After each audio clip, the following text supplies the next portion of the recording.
They called it suicide, flying a twin-engine bomber at 50 feet above the ocean, straight into the guns of Japanese destroyers. No altitude, no escape room, no second chance. One hit to the engine on the B-25 would cartwheel into the sea before the crew could even scream. Command had banned the tactic twice. Too dangerous, too reckless, too experimental. But on March 2, 1943, Major Ed Larner looked at a Japanese convoy in the Bismarck Sea and knew something brutal. If he followed the old rules, bombs would miss. The convoy would survive. 7,000 Japanese soldiers would reach New Guinea, and thousands of Allied troops would pay for that mistake in the jungle.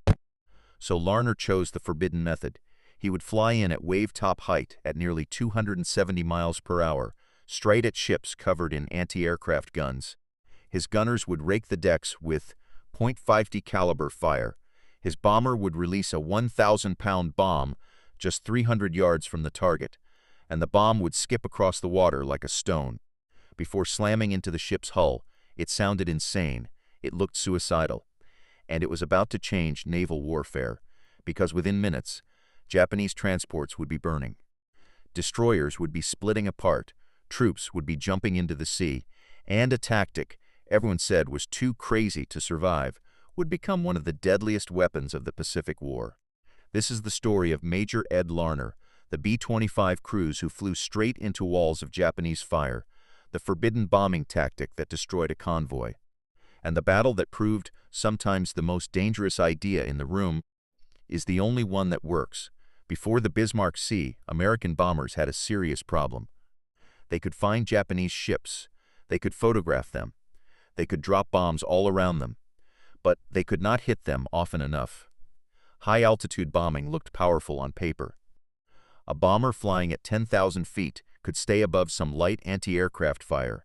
It could line up on the target, release its bombs, and watch the ocean erupt below. But moving ships were not factories.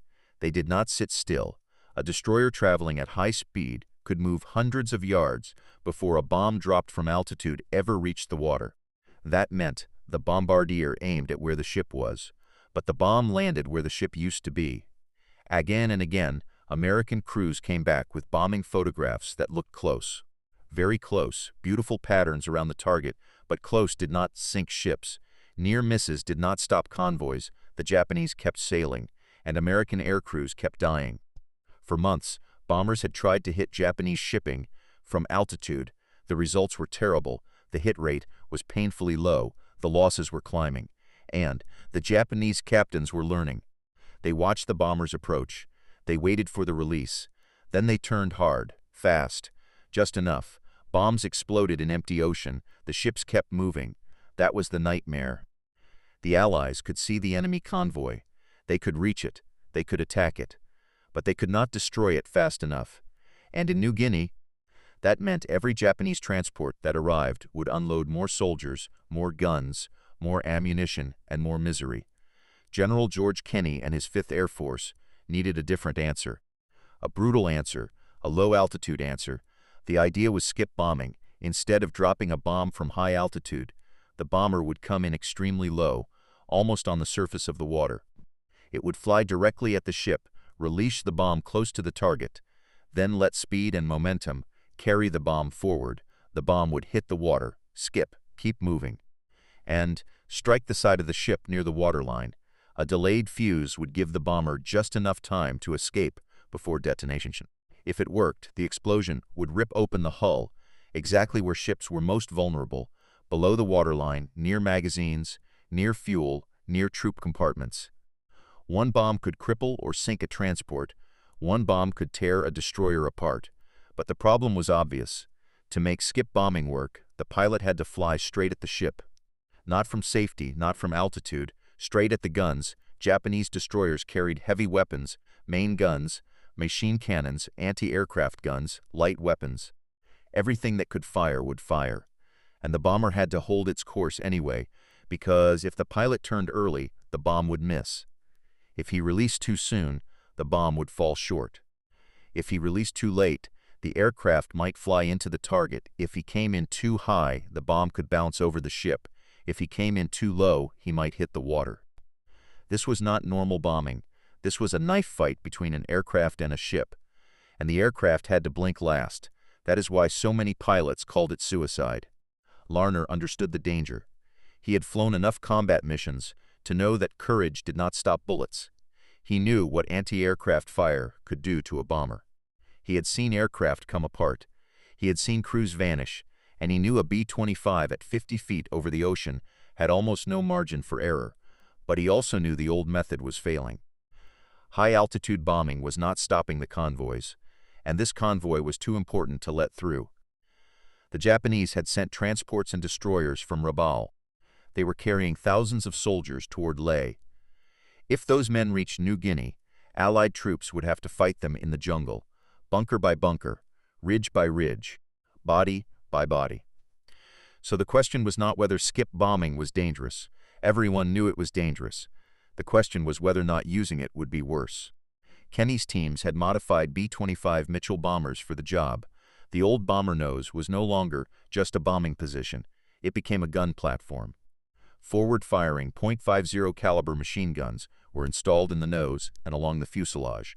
The B-25 was turned into something it had never been designed to be, a low-level ship killer. A flying gunship, a bomber that could strafe the decks while closing in for the bomb release. The concept was simple: subsupport the enemy gunners, make them duck. Make them choose between firing back and staying alive. Then release the bomb before they recovered. It was crude, it was violent, and if everything worked, it could be devastating. The crews had trained in secret. They practiced against a wrecked ship near Port Moresby, a rusting hulk sitting half-submerged on a reef. It did not shoot back, it did not maneuver. It did not panic, but it taught the crews the physics. Approach low, hold steady, relay close, watch the bomb skip, get out before the explosion. At first, they missed too high, too fast, wrong angle, wrong distance. A bomb could skip over the target entirely, or die in the water, or detonate too far away. But slowly, the crews learned. They learned how low 50 feet really felt. They learned how fast the ocean rushed beneath the cockpit. They learned the release point. They learned the timing. They learned to trust a method that every instinct told them to reject. By the time the Japanese convoy was sighted, Larner's men were not fully comfortable. No sane pilot would be comfortable with this, but they were ready enough. And ready enough was all the Pacific War ever gave them. The mission plan was layered. High-altitude bombers would attack first. Their job was not only to hit, it was to force the Japanese ships to maneuver, break formation, scatter, lose coordination. Australian Beaufighters would strafe the ships. They would suppress gun crews and draw attention. Then the B-25s would come in low, fast closest, and deadly. The real killing blow would come from the wave tops. The morning of the attack, Larner's crews climbed into their aircraft knowing exactly what they were being asked to do. They were not flying a normal bombing mission. They were flying straight into a storm of metal. Engines started, propellers spun. The B-25 shook on the runway. Nobody needed a speech. Every crewman understood the stakes. If the convoy survived, the Japanese would reinforce New Guinea. If the attack failed, the squadron could be wiped out. If the tactic worked, everything would change. Larner led the formation out over the water.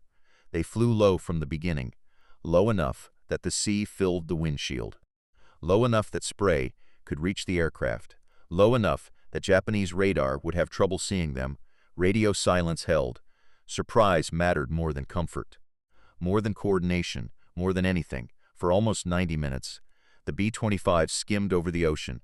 The horizon was close. Myth-that was limited. Navigation had to be perfect. A few degrees off course could miss the convoy completely. Then smoke appeared. Black exhaust on the horizon. The Japanese convoy. Transports in columns, diters screening the flanks. Ships packed with soldiers, guns, fuel, and ammunition. Larner saw the targets take shape and knew there was no turning back. The bombers were no longer hunting. They had found the convoy. Now they had to survive it. The first wave of attacks began above and ahead of them. Australian Beaufighters swept in low and fast. Their cannons hammered Japanese decks. Tracers ripped across bridges, gun positions, and exposed crews. Japanese anti-aircraft guns turned toward them, exactly as planned. Then the high-altitude bombers came over. Bombs fell from above. The Japanese ships began turning hard, dieters accelerated, transports broke formation, the convoys started to lose order, confusion spread. That was Larner's moment. He pushed the B-25 lower, 50 feet, then lower. The transport ahead grew larger in the windshield. The ship was not an object anymore. It was a wall. A moving wall of steel, smoke, guns, and men. At long range, the first Japanese guns opened fire. The shells missed high. Their gunners were used to bombers above them. Not below the height of a ship's mast, Larner kept coming.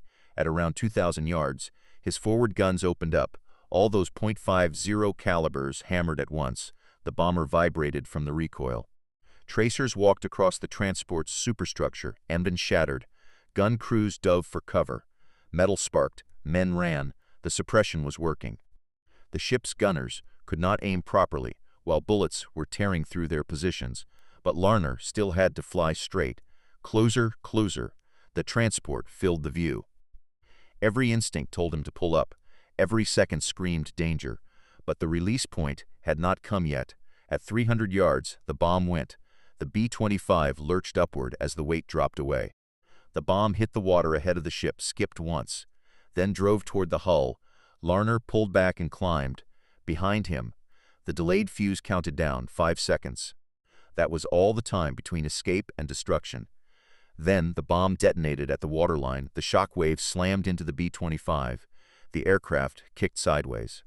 For a moment, it felt like the explosion had grabbed the bomber out of the air. Larner fought the controls. Then he looked back. The transport was splitting open. Fire and black smoke erupted from the center of the ship. A massive hole tore through the hull. Secondary explosions began inside. Ammunition, fuel, cargo. The ship started listing. Japanese soldiers jumped overboard. The tactic had worked. Not in theory, not in practice, against a wreck, in combat, against a real ship, under fire in the Bismarck Sea. And Larner was not the only one. Other B-25s were hitting their targets. Another transport burned. A destroyer took a bomb near the stern and began sinking fast. More ships were damaged in minutes than high-altitude bombing had been able to hit in months. The Japanese convoy was no longer a formation.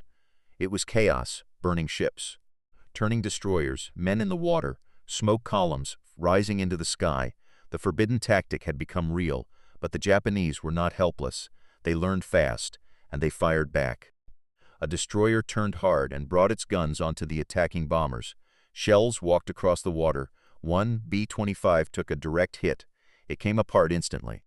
The bomb aboard detonated with the aircraft. There was no time for parachutes, no time for a radio call, no time for goodbye. 1 second, the bomber was there. The next, it was debris across the ocean.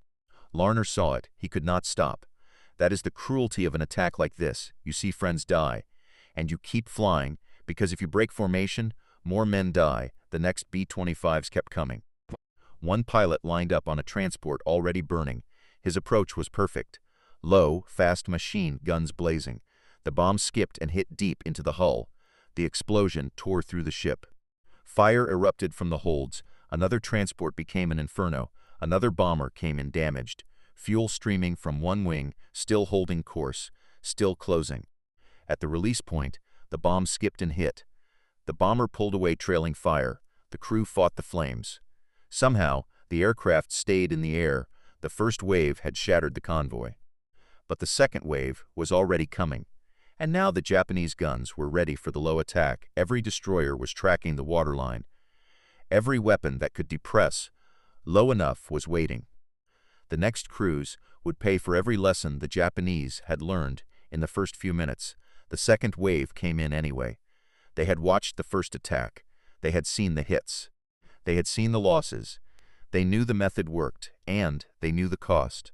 The Japanese defensive fire was much heavier now. The ocean erupted with shell splashes. Tracers crossed the approach lanes. Dieters fired in coordinated volleys. The B-25s had to fly through it. One bomber came in from the east, using the sun to blind the gunners. Smart, dangerous, effective. Its bomb hit a transport already listing, and the ship rolled over minutes later. Another bomber came in too shallow, too fast.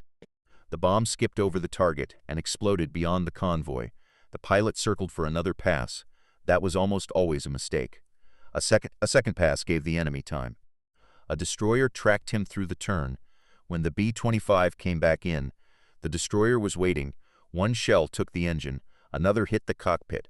The bomber rolled inverted and slammed into the sea. Again, no time, no rescue, no miracle, just impact. This was the price of proving a new tactic in combat. When it worked, ships died. When it failed, crews vanished. And above the battle, another threat appeared. Japanese Zero fighters. They came down from the clouds like knives. The B-25s were low, scattered, and low on ammunition. They were built to attack ships, not dogfight. Now they had to survive both sea and sky. Larner pushed down to wave-top height, 20 feet, 15. The propellers kicked spray from the ocean. Zeros dove behind the bombers. Cannon shells flashed past. A B-25 at that altitude had only one advantage. It was hard to attack from below. Everything else favored the fighters. The gunners in the B-25s fired short bursts, trying to scare the Zeros off, trying to force them to break, trying to buy seconds. One damaged bomber was caught from behind. The Zero pilot stayed with him, patched, precise. He waited for the American bomber to slow in a turn. Then he fired. The engine exploded. The B-25 dropped into the sea. A few parachutes appeared. Not enough, the Zeros pressed the attack for several minutes. Then they broke away. High-altitude bombers were coming back. The fighters had to choose. Continue hunting the low B-25s or protect what was left of the convoy from above. They climbed. Larner used the chance to check the damage. His own aircraft was hurt.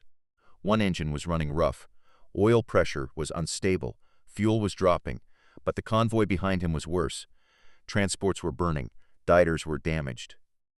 Ships were dead in the water. Survivors were in the sea.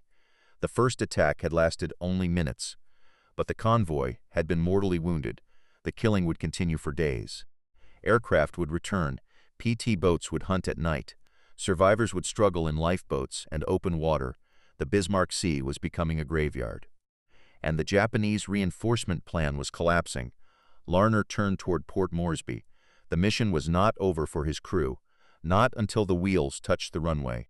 A damaged B-25 over open ocean is still in danger. The engine coughed. Oil streamed from a crack in the housing. The temperature climbed. The bomber struggled to hold altitude. The crew dumped weight, ammunition, tools, spare parts, anything not needed to keep flying. One engine was fading. The other had to carry them home. The coast of New Guinea finally appeared. But the aircraft was still losing power. Larner feathered the damaged propeller and shifted everything to the remaining engine. The B-25 slowed close to stall speed. It was still flying. Barely. Port Moresby came into view. Ground crews lined the runway. Word of the attack had already started spreading. The convoy had been hit hard. But no one yet knew how hard. Larner brought the bomber down. The landing was rough. But it was a landing. The aircraft rolled out and stopped. For a moment, nobody in the cockpit moved. They had flown straight into a convoy, watched friends disappear, watched ships burn, limped home on a damaged engine, and survived. The debrief began almost immediately. How many ships hit? How many sunk? How many aircraft lost? How many crews missing? The intelligence officers wanted numbers, but the men who had been there were still trying to understand what they had seen.